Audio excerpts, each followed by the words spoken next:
का मृत्यूचं भय महाराज भयानक आहे, मोठा आहे आणि या भयातून कुणीच सुटू शकत नाही.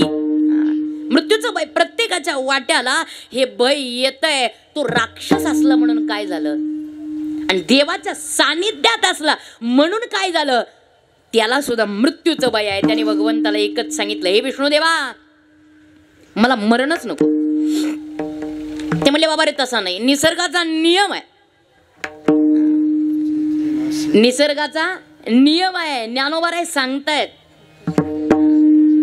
शरीर जाता गवे नाशिवंत स्वभावे म्हणून तो या झुंजावे पंडुकुमरा. नियम सांगतात ज्ञानोबा शरीर देहाच्या गावा आलिया जन्म मृत्यूची या सोहळिया ना म्हणू नये धनंजया जी आपरी. मृत्यू प्रत्येकाला अटळ आहे. त्याला सांगितलं बाबा रे मृत्यू अटळ आहे, फक्त वेगळ्या पद्धतीनं माग. त्याने डोकं चालवलं, मला देवा मला कोणत्याच पुरुषाकडून मृत्यू नको आहे. मग तुला द्यायचाच असेल ना तर मला फक्त स्त्रीकडून मृत्यू दे, कारण त्याला माहिती आहे त्याचं नाव आहे भौमासुर. त्याला माहिती आहे मला मृत्यू स्त्री अबला आहे, अशक्त आहे, तिच्याकडे ताकद नाही आणि म्हणून ती मला मारू शकत नाही. अशा आबलेकडून मला मृत्यू येणार नाही हे मला माहिती आहे. म्हणून मला द्यायचाच असेल तर मला फक्त मृत्यू यावा, तो स्त्रीच्या हातून यावा.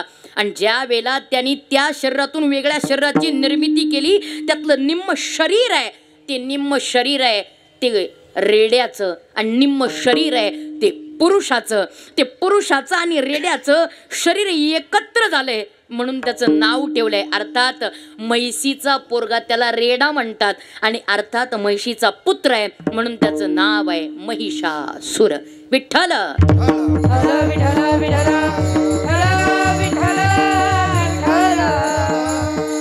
काळजीपूर्वक ऐका, या कथा आपल्या जीवनाशी मिळणार आहेत. लोकांना माहितीच नाही भगवती काय आहे, माहितीच नाही तिचं कार्य काय आहे, माहितीच नाही तिची व्यापकता काय आहे, माहितीच नाही तिची ताकद काय आहे आणि त्याची जाणीव करून देणारे फार थोडे आहेत. म्हणून काळजीपूर्वक ऐका. आणि मग तिची ज्या वेळेला तो महिषासुर नावाचा दैत्य उभा राहिला महाराज, आता अर्थातच कुणाकडून मरणच नाही, जगत जेताच ना तो. ज्याला भेटावं त्याला कापावं, कापलं की त्याचं राज्य घ्यावं.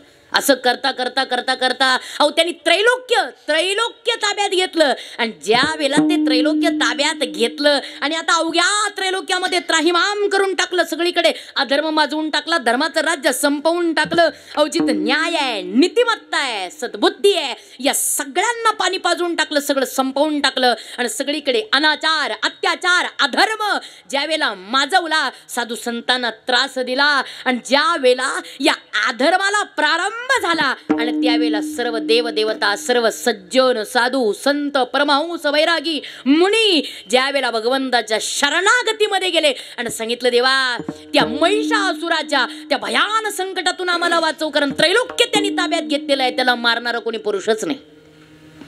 त्रैलोक्य ताब्यात घेतलंय, त्या महिषासुराच्या तावडीतून आम्हाला सुटायचंय, बाहेर पडायचंय देवा, काहीतरी करावं देवा, काहीतरी करावं, आम्हाला सोडवावं देवा, आम्हाला सोडवावं. आणि त्यावेळेला खरंच भगवान विष्णू, भगवान ब्रह्मदेव आणि भगवान शंकर या तिघांच्या शक्तीतून, या तिघांच्या नेत्रातून एक शक्ती निर्माण झालेली आहे. आणि त्या शक्तीनं अगदी अंगुष्ठ मात्र स्त्री देह धारण केलेला आहे. आणि ज्यावेळेला तो देह धारण केला त्या देहाचं वर्णन महाराज करतायत. अनादि निर्गुण प्रगटली भवानी, अनादि निर्गुण प्रगटली भवानी, मोह महिषासुर मर्दना लागोनी, त्रिविध तापाची करावया झाडली, भक्ता लागी तुपावसी निर्वाणी. आईचा जोगवा जोगवा जोगवा जोगवा, आईचा जोगवा जोगवा मागेन, जोगवा जोगवा मागेन, आईचा जोगवा जोगवा मागेन, आईचा जोगवा जोगवा मागेन.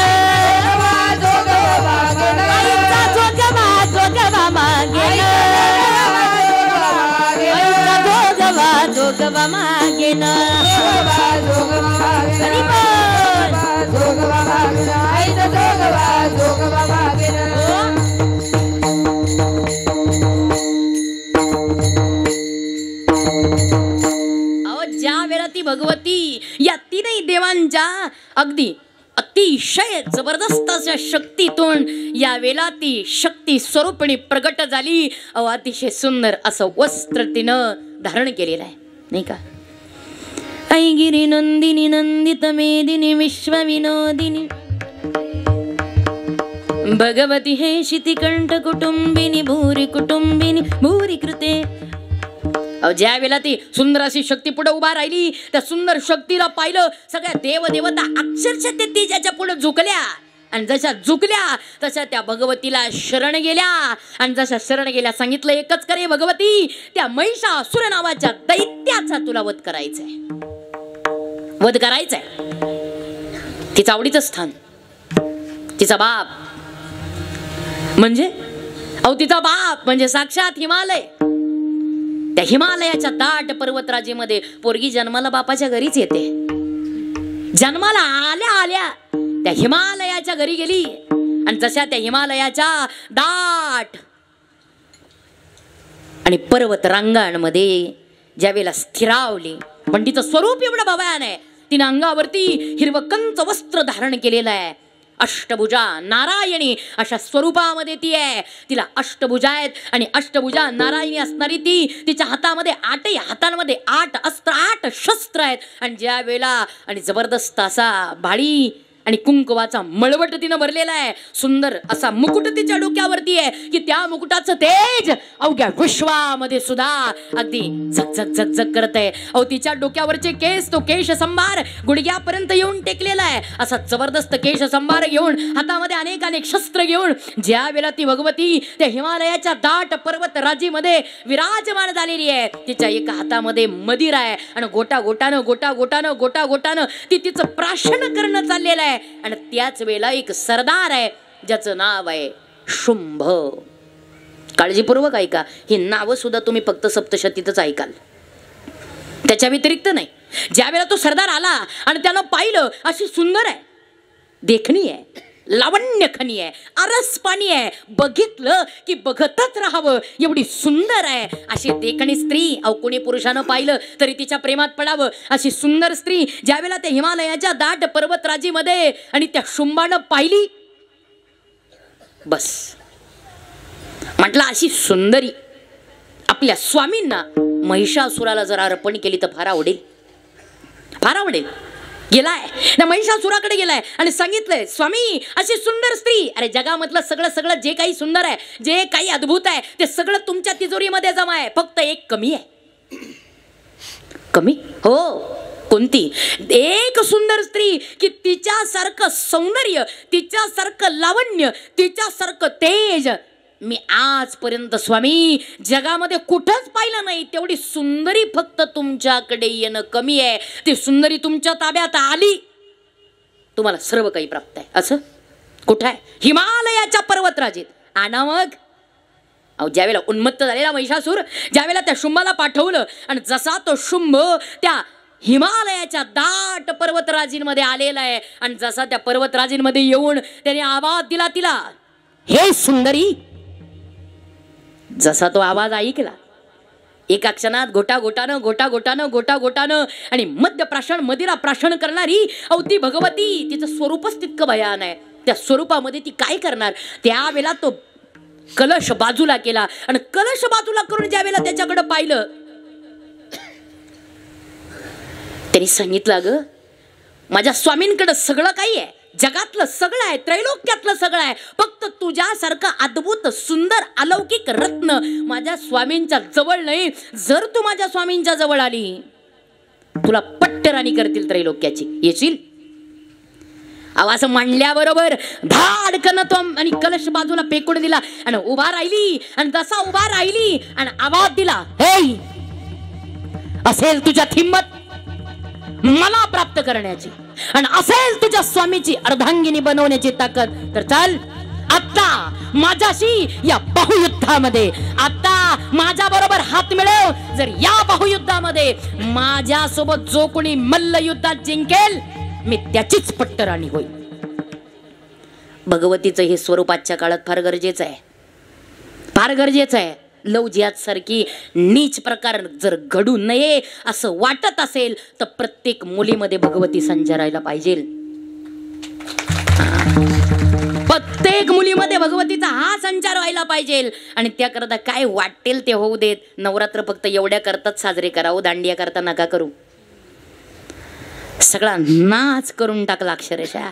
ज्या वेळेला त्या भगवतीनं आवाज दिला, अरे या शुंभानं सांगितलं एवढी सुंदर आहे, एवढी नाजूक आहे, एवढी देखणी आहे तू, एवढी आरस पाणी आहे, अगं तुझ्या देहाला हे असे युद्ध बिद्ध करून कशा करता त्रास करून घेतेस, कशा करता तुझ्या शरीराला तू कमीपणा करून घेतेस, कशा करता तुझं शरीर आणि खराब करून घेतेस. अगं माझ्या स्वामीची पट्टराणी हो, त्रैलोक्यात जे जे सुख पाहिजे ते सुख माझे स्वामी तुला बहाल करतील. चल माझ्या स्वामींची पट्टराणी होण्याकरता माझ्या समवेत चल, आदराने तुला घेण्याकरता मी इथपर्यंत आलोय. हे सुंदरी तुझं नाव तरी सांग, सांग तरी तुझं नाव काय आहे. अहो ज्या वेळेला ते नाव सांगायच्या आधी पुन्हा एकदा ती उभा राहिली आणि आवाज दिलाय, मी पुन्हा एकदा तुला सांगते, माझ्यासोबत बाहुयुद्धामध्ये जो कोणी जिंकेल मी त्याचीच पट्टराणी होईल.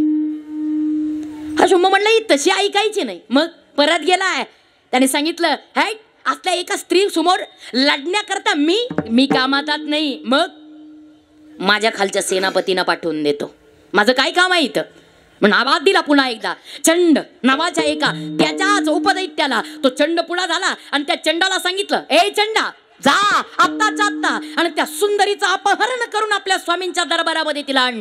अहो जसा चंड आला त्या रण मैदानामध्ये, त्या हिमालयाच्या दाट पर्वतराजींमध्ये, जसा तो चंड उभा राहिला आणि आवाज दिला, हे सुंदरी चल आत्ताच्या आत्ता आमच्या स्वामींच्या सोबत, शुंभ महाराजांच्या सोबत आणि त्यांच्याकडून महिषासुर स्वामींच्या जवळ येण्याकरता तयार हो, मी तुला घेण्याकरता आलोय आदरानं. चल माझ्या समवेत ये. हे बाहुयुद्ध करशील, तयार आहेस बाहुयुद्ध करता. आवाज दिला, अगे का नाही. तो चंड पुढा झाला, हातामध्ये शस्त्र घेतली आणि बाहुयुद्ध करता, जसा तो शस्त्रयुद्ध करता त्या रण मैदानामध्ये आला.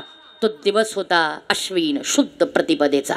त्या अश्विन शुद्ध प्रतिपदेला हा चंड ज्या वेळेला त्या रण मैदानामध्ये हिमालयाच्या दाट पर्वतराजींमध्ये उभा राहिला आणि प्रत्यक्ष युद्धाला ज्या वेळेला सुरुवात झाली, अहो दोघांचं घनघोर युद्ध चालू झालं. त्या चंडाला ती भगवती आणि त्या भगवतीला तो चंड, दोघही जण एकमेकाला त्या युद्धामध्ये आमने सामने मारायला तयार झालेत. तो चंड मारायला तयार नाही, पण एक वेळ आली खाटकन त्या चंडाचं मुंडकं उडवलं. तो चंड संपला, मुंड पुढे आला, द्वितीयला मुंड पुढे आला, त्या द्वितीयला त्या मुंडाला मारलं, त्या चंड मुंडाचा नाश केला. म्हणून तिचं एक नामाभिधान तिला प्राप्त झालं, ज्याचं नाव आहे चामुंडा.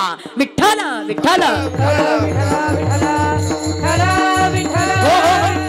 ज्या वेळेला दुसऱ्या दिवशी तो मुंड मारला, त्या चंड मुंडाचा वध झाला, त्या रक्तबीजाला बातमी कळली, त्या रक्तबीजाला शुंभानं पाठवले. तो रक्तबीज त्या युद्ध मैदानावरती आला, त्या रक्तबीजासोबत भगवतीचं बाहुयुद्ध झालं. त्या रक्तबीजाचा स्वभाव असा होता, त्याच्या रक्ताचा एक थेंब जमिनीवरती पडला की त्या थेंबानं दुसऱ्या रक्तबीजाची निर्मिती. जसा तो थेंब बाहेर पडायचा दुसरा रक्तबीज तयार व्हायचा, तो थेंब पडला की त्याच्या रक्ताच्या थेंबानं दुसरा रक्तबीज तयार व्हायचा. अहो लाखो हजारो लाखो अरबो रक्तबीज त्या युद्धभूमीवरती जसे तयार व्हायला लागले, या भगवतीनं तिच्या साह्यकारी शक्ती, ब्रह्मदेवाची शक्ती आहे ब्रह्माणी, इंद्रदेवाची शक्ती आहे ऐराणी, भगवान विष्णूची शक्ती आहे वैष्णवी आणि वरा भगवंताची शक्ती आहे वाराई, अशा अनेक शक्तींना ज्या वेळेला एकत्र केलं आणि त्या अनेक शक्ती देवता ज्या वेळेला भगवतीला धावून आलेत आणि मदतीला, या सगळ्या मदतीला धावून आलेत. त्या रक्तबीजाचा नाश करण्याकरता जो रक्तबीज आहे, त्या रक्तबीजाचं मुंडकं तिनं हातात धरलं, ते मुंडकं कापलं आणि जसं ते कापलं त्याचं जेवढं रक्त होतं तेवढं रक्त त्या चामुंडेनं घटा घटा घटा घटा घटा घटा प्राशन केलं आणि तो रक्तबीज संपवून टाकला. अहो दुसरं ते चौथ्या दिवशीचं युद्ध चालू झालं, हैग्रीव आला, तो हैग्रीव मारला गेला. पाचव्या दिवशीचं युद्ध चालू आलं, तो बाष्कळ आला, त्या बाष्कळाला मारलं. सहाव्या दिवशीचं युद्ध चालू आलं, शुंभ आला, त्या शुंभाला मारून टाकलं. सातव्या दिवशीचं युद्ध चालू झालं आणि शुंभ आला, त्याने शुंभाला मारून टाकलं. आठव्या दिवशीचं युद्ध चालू झालं, त्या युद्धामध्ये भौमासुर आला, त्या भौमासुराला मारून टाकलं. आणि ज्या वेळेला आता नवमीची रात्र आहे आणि कळलं हे सगळे सगळे सगळे सगळे संपलेले आहेत, सगळ्यांचा पडावा लागलेला आहे आणि आता महिषासुर एकटा उरलेला आहे. आवाज दिला, अरे एक स्त्री मला मागं पडावी, माझ्या सगळ्या सहाय्यकारी मित्रांना सेनापतींना मागं पडावी. हॅट मी स्वतः त्या युद्धभूमीवरती येईल आणि त्या स्त्रीला कब्जात घेईल, माझी सुंदरी बनवेल. म्हणून ज्या वेळेला तो महिषासुर त्या रणमैदानामध्ये आला आणि आवाज दिला, ग चांगल्यानी माझी पत्नी हो, पट्टराणी हो, या ऐश्वर्य जगताचं तुला बहाल करेल. पुढाली ती आवाज दिला, हे महिषासुरा उन्मत्त झालेला आहेस, अवघं त्रैलोक्य तू कब्जात घेतलेला आहेस. सगळ्या देवदेवता अहो ते युद्ध पाहण्याकरता तिथपर्यंत आलेले आहेत आणि आवाज दिला सगळ्या देवदेवतांच्या समोर. आता सुद्धा तुला सांगतेय, अवघ्या देवतांच्या पुढे सांगते, शरण ये, मी तुला मारणार नाही. अगं एक स्त्री आहेस आणि माझा पुरुषार्थ मी पणाला लावू. हॅट, मग चल भावयुद्धा करता तयार हो. अहो समोर भगवती आहे आणि समोर बलाढ्य ताकदीचा महिषासुर उभा आहे. एका स्त्रीची ताकद किती भयान असते त्या ताकदीचा अंदाज आज हिमालयामध्ये अवघ त्रैलोक्य येत आहे. अवघ्या देवदेवता ते युद्ध पाहण्याकरता ज्या वेळेला त्या रण मैदानामध्ये उभ्या झालेल्या आहेत, अहो ज्या वेळेला नगारे वाजायला लागले, ढोल वाजायला लागले, शंख निनाद व्हायला लागला आणि त्या युद्धाला पुकार झाला आणि जसं त्या युद्धाला सुरुवात झाली, त्या युद्धामध्ये ती भगवती त्या महिषासुराच्या समोर आहे. एकमेकाने हातामध्ये शस्त्र घेतलेली आहे, एकमेकाची चकचकणारी शस्त्र जशी एकमेकावरती घनागती ओढायला लागली. अहो खालच्या पायाखालची मातेने अवघा असमंत झाकळून गेला. अहो त्या वेळेला अवघ्या असमंतात एकच हल्लकल्लोळ माजलेला आहे, भगवती महिषासुराला की महिषासुर भगवतीला. दोघही कमी नाही, एकमेकाला महिषासुर भगवतीला शह देतोय आणि भगवती महिषासुराला शह देते एकमेकाचं. आणि ते गदायुद्ध चालू आहे, ते गदायुद्ध संपलं, तलवारीचं युद्ध चालू झालं, ते तलवारीचं युद्ध संपलं, दंडयुद्ध चालू झालं, ते दंडयुद्ध संपलं, परशुयुद्ध चालू झालं. आणि अशा अनेक प्रकारच्या शस्त्रांची ज्या वेळेला युद्ध संपली आणि त्यावेळेला या महिषासुरानं सगळे पर्याय संपले. आपल्या हाताचा एक ठोसा त्या भगवतीच्या छातीवर जसा लगावला, अहो तशी ती भगवती रागावली. आता मात्र सगळे केस विस्कटले गेले, पायापासून डोक्यापर्यंत मुंग्यांच्या रंगात संचरल्या, हाताच्या मुठ्या आवडल्या, श्वास चढीला लागला, दंडा सुसले आणि या भगवतीच्या भुवया ताट झाल्या. अकराळ विकराळ असणाऱ्या चामुंडाचं स्वरूप ज्यावेळेला तिनं धारण केलं, हातामध्ये एक अस्त्र घेतलं आणि त्या अस्त्रानं या महिषासुराच्या समोर गेली. आकाशातून जसा त्या महिषासुराचं मान पकडली आणि एक तलवारीचा खटका जसा त्या महिषासुराला मारला, धाडकन त्या महिषासुराचं मस्तक दळा वेगळं केलं. आणि त्यावेळेला अवघी पृथ्वी हलकल्लोळ माजली, शांत झाली, समुद्राचं पाणी शांत झालं आणि अवघ्या देवदेवतानं एकाच वेळेला हलकल्लोळ केला. आई भगवती माता की, भगवती माता की, शक्ती स्वरूपिणी माता की. विठ्ठल विठ्ठल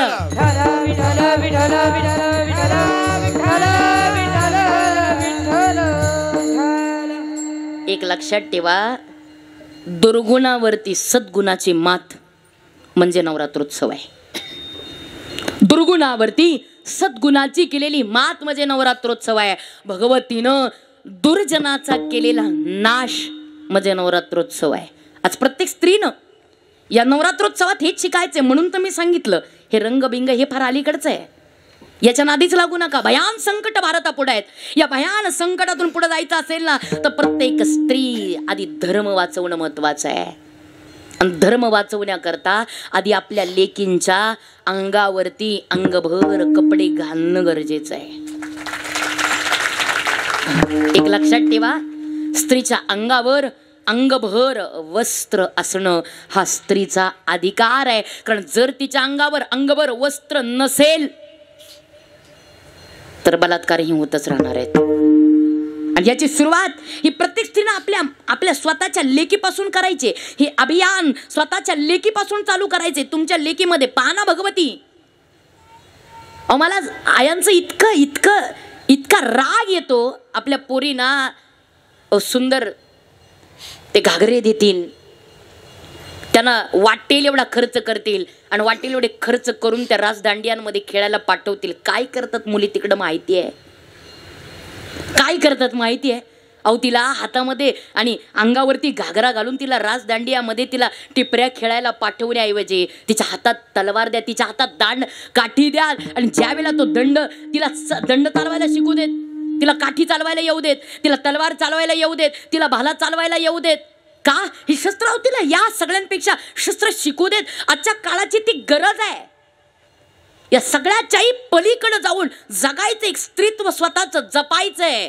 आणि हे सगळं जपत असताना महाराज म्हणतायत स्त्रीचं स्त्रीत्व हे भगवतीनं आपल्याला दाखवून दिलंय. वेळ आली तर महिषासुरासारख्या दृष्टाचा नाश आणि वेळ आली तर तुमच्या आमच्यासारख्या सतभक्तांचं सज्जनांचं प्रतिपालन हेच तिचं स्वरूप आहे, ज्या स्वरूपाचं नाव आहे दया. अभंगाच्या पहिल्या चरणात दया तिचे नाव, दया तिचे नाव, दया तिचे नाव, भूतांचे पाळणा, दया तिचे नाव.